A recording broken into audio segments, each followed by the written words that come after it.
A mom purchased a pricey $1,000 seat on a flight for her son, only to be forced to give it up after she boarded. United Airlines tried to make things right, but the woman says it's not good enough. Was it? You decide. Shirley Yamaki, a middle school teacher, was traveling with her 27-month-old son Taizo from Hawaii to Boston with a layover in Houston. Since federal regulations require any child over 2 years old to have their own seat, Shirley spent nearly $1,000 for Taizo's ticket.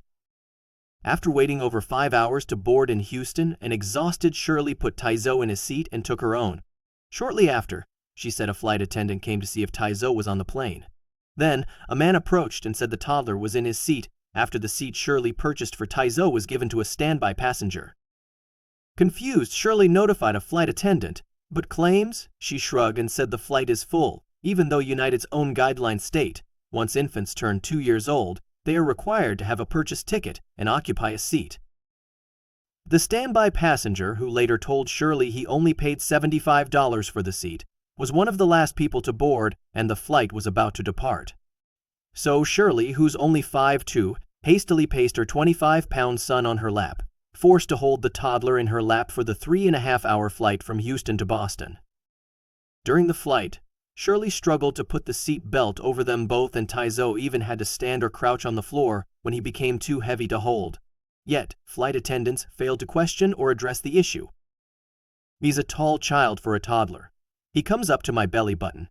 It was a 3.5 hours flight, Shirley explained.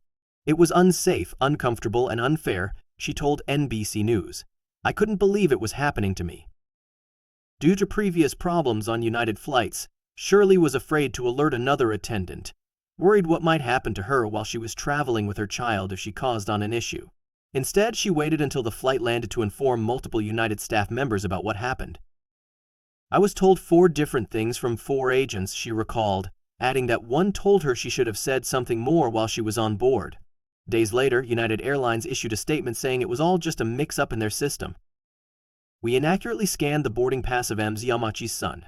As a result, her son's seat appeared to be not checked in, and staff released his seat to another customer. United Airlines spokesman Jonathan Guerin said, apologizing to Shirley Yamachi and her son for the experience.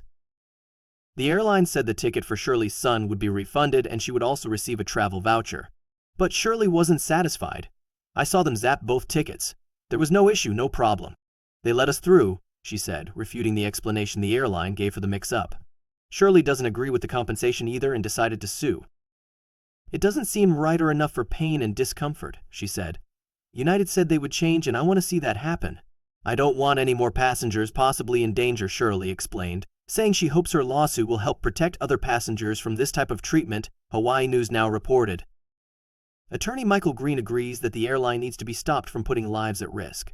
United deserves everything we can do to them. We'll let the people decide what to do to people that are this greedy and put lives potentially in danger, Green said. Shirley and Green have a point. United Airlines broke federal regulations. A child older than 2 years old needs to have a seat of their own. What's more, the Federal Aviation Administration, FAA, makes it clear that flying with a child in your lap is not safe. Your arms aren't capable of holding your child securely, especially during unexpected turbulence, FAA states. The FAA even goes a step further, strongly urging parents to secure their child in a government-approved child safety restraint system, CRAS, or device, saying it's the smart and right thing to do so that everyone in your family arrives safely. Don't do it. Flying with a baby, no matter how small, in your lap puts him at risk of injury or even death if the plane hits severe turbulence, Consumer Reports warns, encouraging parents to pay for the additional seat.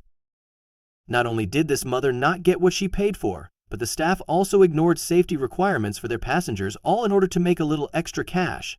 It seems profits are the only language some airlines seem to speak, so maybe Shirley Yamachi is right to believe change won't happen until the airline's mistakes drastically affect their bottom line.